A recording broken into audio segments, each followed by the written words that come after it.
Hello વિદ્યાર્થી મિત્રો, SS tuition ક્લાસીસમાં શૈલેષ પરમારનું આપ સર્વનું સ્વાગત છે. આજે હું તમારા માટે રાષ્ટ્રીય પ્રતિભા શોધ કસોટી વિશેની માહિતી લઈને આવ્યો છું.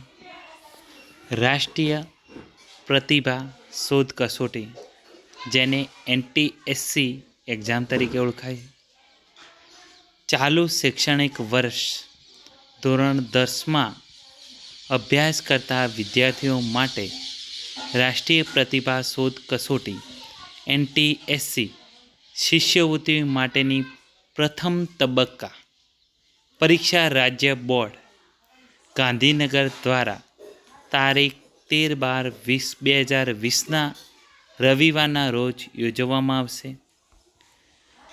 આ પરીક્ષા માટેના આવેદનપત્રો વેબસાઇટ www.sebexam.org પર તારીખ 17/10/2020થી 3/11/2020 દરમિયાન ઓનલાઈન ભરવાના રહેશે.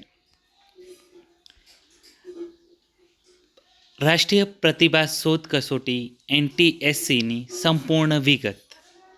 પરીક્ષા માટેનું આવેદનપત્ર 17/10/2020થી 3/11/2020 ઓનલાઈન ભરવાનો સમયગાળો રહેશે. તેનો પરીક્ષા માટેની પોસ્ટ ઓફિસ ખાતે ભરવાનો સમયગાળો 17/10/2020થી 3/11/2020 સુધી તેની ફી ભરી શકાશે.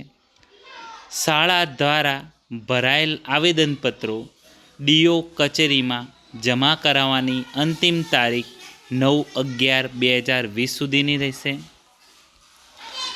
શાળા દ્વારા ભરાયેલ આવેદનપત્રો ડીઓ કચેરીમાં જમા કરાવવાની અંતિમ તારીખ 9/11/2020. જ્યારે ડીઓ કચેરી દ્વારા આવેદનપત્રો ચકાસણી કરી રાજ્ય પરીક્ષા બોર્ડ દ્વારા આપવામાં આવેલ લોગિન ઉપર ઓનલાઈન એપ્રૂવ કરવાની તારીખ 18/11/2020 રહેશે. ડીઓ કચેરી દ્વારા શાળામાંથી આવેદનપત્રો હાર્ડ કોપી રાજ્ય પરીક્ષા બોર્ડમાં જમા કરાવવાની અંતિમ તારીખ 23/11/2020 રહેશે. પરીક્ષાની અંતિમ તારીખ 13/12/2020 રવિવાર રહેશે. આ માટે વિદ્યાર્થીની શૈક્ષણિક લાયકાત. જે વિદ્યાર્થી શૈક્ષણિક વર્ષ ધોરણ 10માં ગુજરાતમાં આવેલી રાજ્યમાં આવેલી સરકારી શાળાઓ, ગ્રાન્ટેડ શાળાઓ, ખાનગી શાળા, લોકલ બોડી શાળા અથવા કોઈપણ માન્ય શાળામાં અભ્યાસ કરતા હોય તેવા વિદ્યાર્થીઓ એનટીએસસીની પરીક્ષા આપી શકે છે. આવક મર્યાદાની વિગત.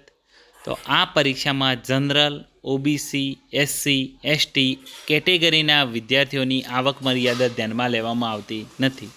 જ્યારે ઈડબ્લ્યુએસ કેટેગરીના વિદ્યાર્થીઓની કુલ આવક 8 લાખ કરતાં ઓછી હોય તેવા ઉમેદવારોને અનામતનો લાભ આપવામાં ઠરાવવામાં આવ્યું છે. શિષ્યવૃત્તિની રકમ.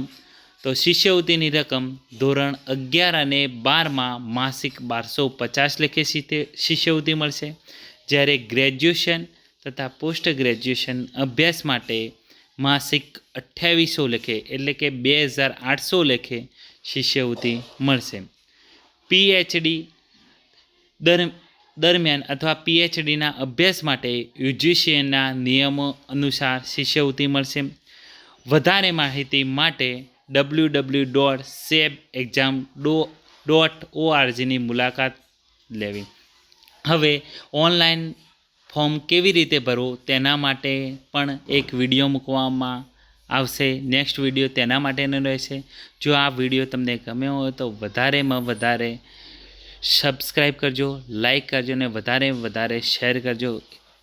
Thank you. Watch for me.